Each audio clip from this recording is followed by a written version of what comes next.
Hello everyone, welcome to my channel. Today I am renovating the dark secret standard home on a standard lot, and before I show you what I've done with it, I've wanted to give you a sense of what it looked like before. So this is what the outside looks like.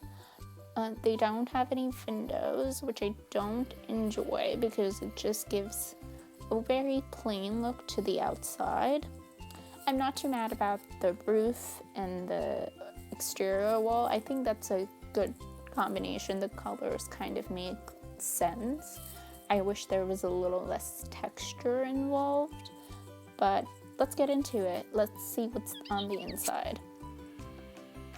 So when we first go in, there's a hallway with a bookcase. On the left side, you have a bathroom, which is a white bathroom, and I don't hate it. I think it's understandable and it's a good color scheme to have, especially if one's unsure of what to do with it. I'm a little confused about why a telephone is there, but you know what? Maybe that's something people do. I've just never heard of it. So we go back into the hallway and then we're going into the kitchen. The kitchen is pretty minimalistic. There's a fridge and there's a stove, which is not functional, so I'm gonna make sure that the kitchen is functional.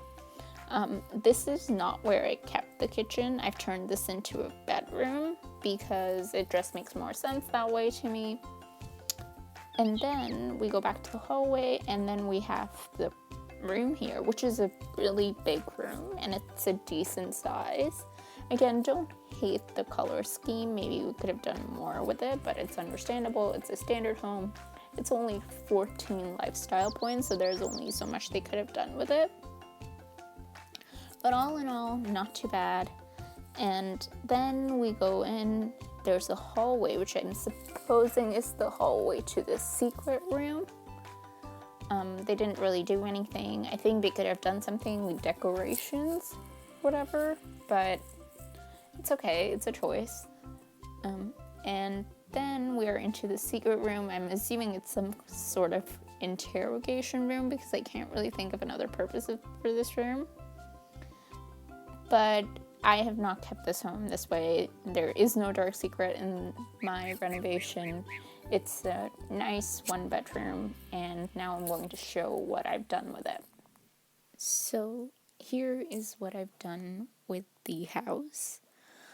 I challenged myself a little bit with this house. I went with a wall exterior that I usually wouldn't have gone for because it was just not my thing. I like more neutral colors on the outside, but I challenged myself because I was getting bored of doing the same thing over and over, and I wanted to do something different this time. So I went with the yellow wallpaper and I used the chalet windows and doors and the villa black roof.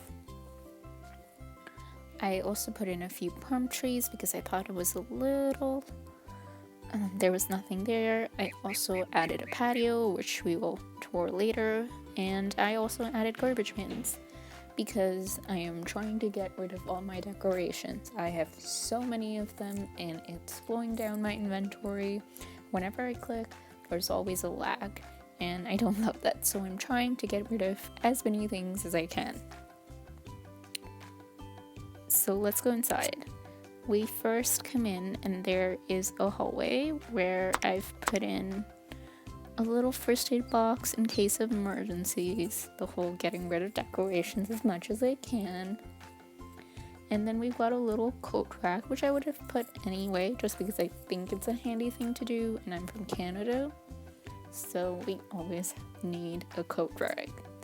We always have jackets, hats, and boots. So, coat rack. And then on the left side we have a bathroom. This is where the previous bathroom was. I kept it the same because I did think it's a good location for a bathroom.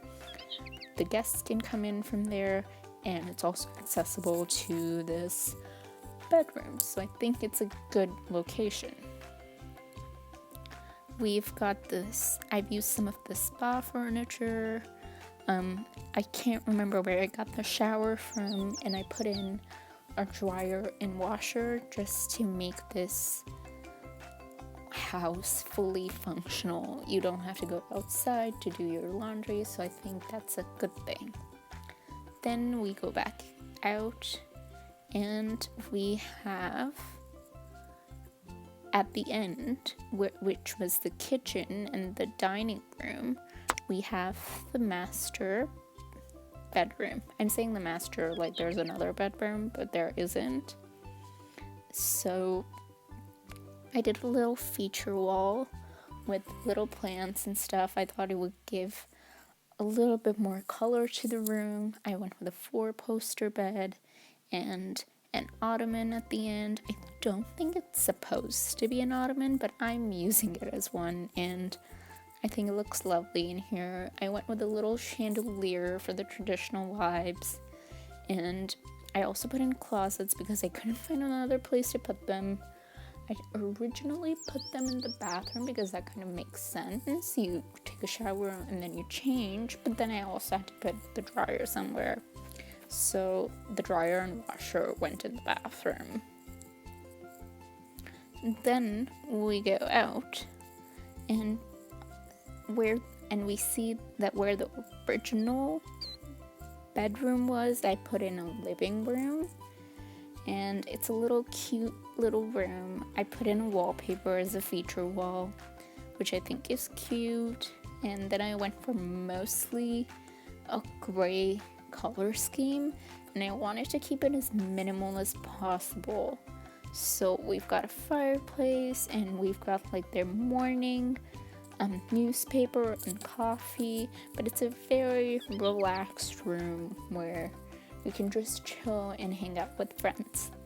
Now, the hallway I've turned into a kitchen because why not?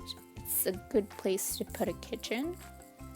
And I thought I love this kitchen. It's the loft kitchen. So I put in the counters over there.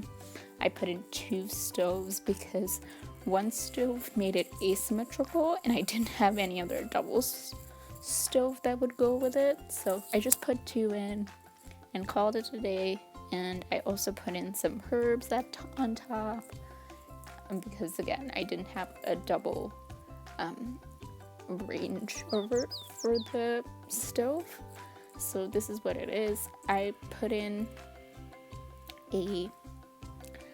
one of these fridges, which I thought I would never use, but it goes so perfectly with this kitchen, and I'm absolutely in love with it.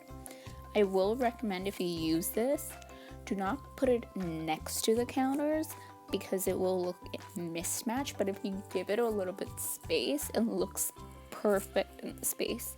And I've also put in a little wine thing just so, you know, and just to fill out the space. And then we go into what was the previous dungeon.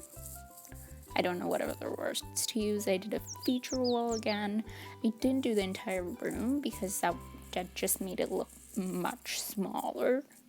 So, and I did 5 seats, which I thought was really good for this room considering it's really small. And I put in a bar, a little mini bar where we have the wine and the wine glasses.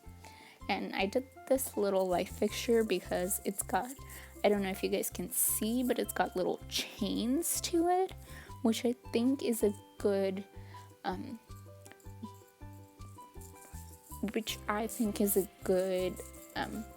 ode to the previous dungeon.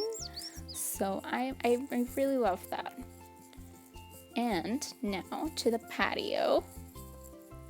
The patio is very accessible. We can access it from the dining room, the kitchen, the bathroom. It's probably not good for a real home where, you know, especially if there's like huge crime in the area because you've got so many access points.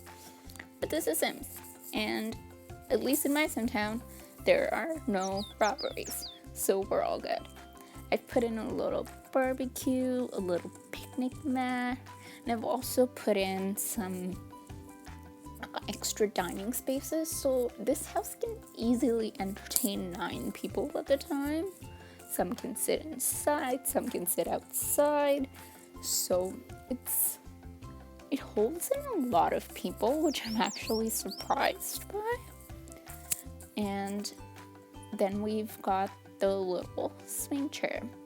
And also, just in case you guys don't want, just in case you guys want it to be a double bedroom, I would suggest turning this dining room into a bedroom for the kids because it is very small and it will fit. I know you'll have to go through the kitchen to access it, but you know, you give some, you lose some. And I would turn this living room into a smaller living space with a dining space, just in case that's what you're looking for out of this house. But otherwise, I really loved it. Let me know what you guys think in the comments, if you think I should have done something differently, or if you really like something. Goodbye, and I'll see you in the next video.